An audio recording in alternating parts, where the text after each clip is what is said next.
Salve, salve! Entrando no ar, Multirio na Rua, aqui direto do Arquivo Nacional, aqui pertinho do Campo de Santana, Praça da República 173. Hoje nós iremos falar sobre como trabalhar memória dentro da sala de aula, aproveitando que está rolando aqui o Festival Internacional de Cinema de Arquivo. Temos uma homenagem a Odete Lara, temos a Bossa Nova como tema e ao meu lado está o Antônio Laurindo, ele é coordenador de documentos audiovisuais e cartográficos e curador do Arquivo em Cartaz. Tudo bem? Tudo bem. Obrigado por você ter aberto as portas aqui do arquivo para a gente. Estamos muito honrados. Me diga o seguinte, Arquivo em Cartaz, o que é? Arquivo em Cartaz é um festival internacional de cinema de arquivo realizado pelo Arquivo Nacional há 4 anos. É um festival que a gente pretende mostrar o acervo que está aqui no Arquivo Nacional sendo preservado e também disponibilizado para acesso. Um telespectador agora que se interessa a vir aqui ao arquivo, quais são as possibilidades? Todos os dias estão possíveis de olhar, de manusear, de entender, de pesquisar? Sim, nós temos uma sala de consultas que fica aberta ao público no horário comercial, então é possível fazer as pesquisas e ter acesso a alguns documentos assim que eles chegam aqui no Arquivo Nacional. Nós temos esse ano 60 anos da Bossa Nova e o Arquivo em Cartaz não somente versa sobre a Bossa Nova, mas também, você pode me acompanhar aqui, também fala sobre uma homenageada, Odete Lara, e eu queria que você falasse o motivo de escolher a atriz, a cantora, a agitadora cultural, Odete Lara. Escolhemos Odete Lara pela participação que ela teve na Bossa Nova, né, com LP que gravou com Vinícius de Moraes, e uma oportunidade também da gente rever os filmes que ela participou. Então a gente quis sair dos nomes que são bem óbvios da Bossa Nova e homenageando a Odete Lara, que já é falecida, então para que as pessoas possam lembrar de todo o legado que ela deixou. Nós estamos agora assistindo alguns trechos de Odete Lara que você consegue encontrar aqui no Arquivo Nacional. Obrigado, Antônio. Nós iremos continuar falando sobre Arquivo Faz Escola e Arquivos do Amanhã, que faz parte também da grande exposição Arquivo em Cartaz. Obrigado. Muito obrigado. Deixa eu trazer agora para a conversa a Cláudia Tibiriçá. Ela é supervisora da equipe de educação em arquivo. Tudo bem, Cláudia? Tudo bem, tudo ótimo. Primeiro, o que é arquivo? Olha, uma definição. O que é arquivo? Arquivo é todo um conjunto documental, né? A gente tem guardado, a gente pode falar, tem várias definições de arquivo. É muito difícil você ter uma definição de arquivo. Às vezes a gente fica com aquela ideia, Cláudia, e aí vou te ajudar e aproveitar também e estimular as outras pessoas que irão participar a refletir sobre a importância do arquivo. A gente às vezes fica com aquela ideia que arquivo é alguma coisa que tem uma importância pública gigantesca ou é algo velho e se esquece que tudo que nós produzimos pode se tornar um arquivo. Como que a gente pode levar isso para dentro da sala de aula, para as escolas? Então, é importante a gente estar conversando com as escolas, com os professores, a gente está abrindo esse diálogo, para a gente pensar que o arquivo faz parte do nosso dia a dia, né? O arquivo está todo mundo tem um arquivo pessoal, traz um arquivo pessoal. Na conversa com alunos que a gente já recebeu, a gente às vezes pergunta sobre arquivo, aí vem uma resposta, eu tenho um arquivo no meu celular. Então é por aí que a gente vai buscando esses ganchos para pensar que você tem um arquivo pessoal, todo mundo faz o seu arquivo pessoal, mas existem também os arquivos públicos. Por que a gente guarda documentos? Qual a razão de guardar esses documentos? Que seleção que se faz sobre isso? Por que você guarda os seus documentos, né? E como devem ser guardados ou preservados? Arquivo Faz Escola. Me explica um pouquinho sobre esse projeto que nós agora iremos assistir algumas fotos. Bom, o Arquivo Faz Escola é uma oportunidade da gente estar abrindo diálogo. A gente exibe um filme documentário de arquivo sobre algum tema específico.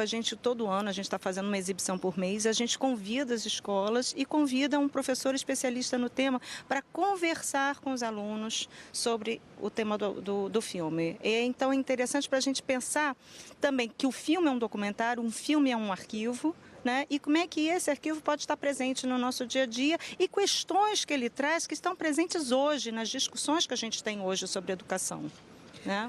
As escolas que quiserem participar podem se inscrever por esse e-mail que está aqui embaixo, educacau@an.gov.br. Obrigado pela sua participação. Não, por nada. Nós agora iremos continuar falando sobre o Arquivo em Cartaz, que homenageia a Bossa Nova. Trago aqui para a conversa Ricardo Cravalbim.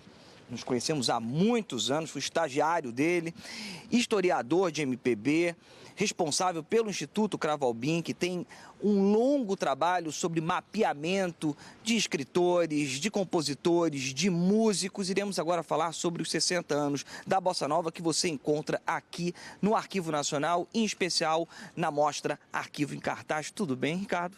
Tudo bem. E você tem toda razão, além de lhe agradecer as nossas lembranças comuns, que sempre foram muito prazerosas e utilíssimas para mim. Parabéns por tudo que você nos fez e me fez de bem. Mas eu gostaria de enfatizar isso, é que esse festival é o festival mais original, eu acho, que existe no mundo. Eu não sei de outro festival que cuida apenas de filmes etnográficos, apenas de filmes que levantam arquivos. Você sabe, eu sou um cultor, um apaixonado, uma vida inteira dedicada à memória. Então, esse festival, para mim, é sopa no mel.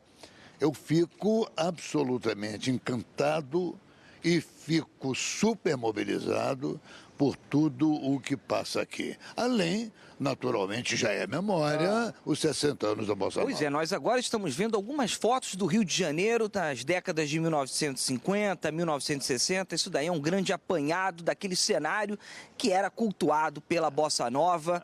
Bossa Nova a gente pode considerar que começa com João Gilberto, com um toque diferente no violão? Quando me perguntam, eu dou muita entrevista para televisões estrangeiras e tal coisa. Mas o que é a Bossa Nova? Eu respondo em duas únicas palavras. É João Gilberto. Porque o João Gilberto, ele de fato, a Bossa Nova é a bossa. Bossa é charme, é encanto, é originalidade, é sinônimo de violão de João Gilberto com voz de João Gilberto. Nunca houve uma conjugação tão original quanto a voz ligada ao violão de João Gilberto.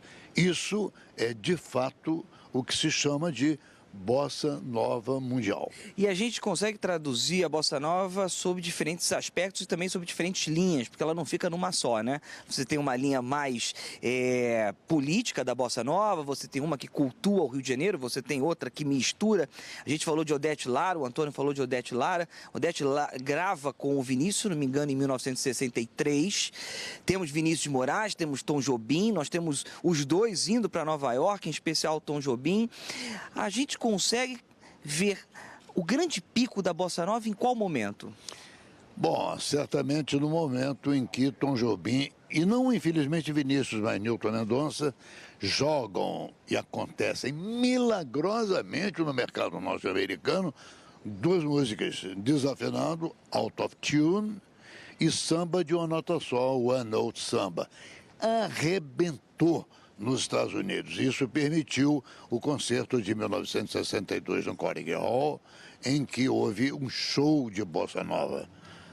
Disse que mal organizado, mas disse também que foi o lançamento formal da Bossa Nova nos Estados Unidos, de que participaram João Gilberto, Tom Jobim, Carlos Lira, Baden-Powell, todos os grandes participaram. Mas eu acho também que a Bossa Nova expandiu-se brilhantemente um pouquinho antes com um filme baseado na peça de Vinícius de Moraes, o Orfeu Negro, o Orfeu da Conceição Antigo, que estreou no Teatro Municipal e que foi para o mundo inteiro com o nome de Orfeu Noir ou Black Orpheus, trazendo a música de Tom Jobim e de Luiz Bonfá também.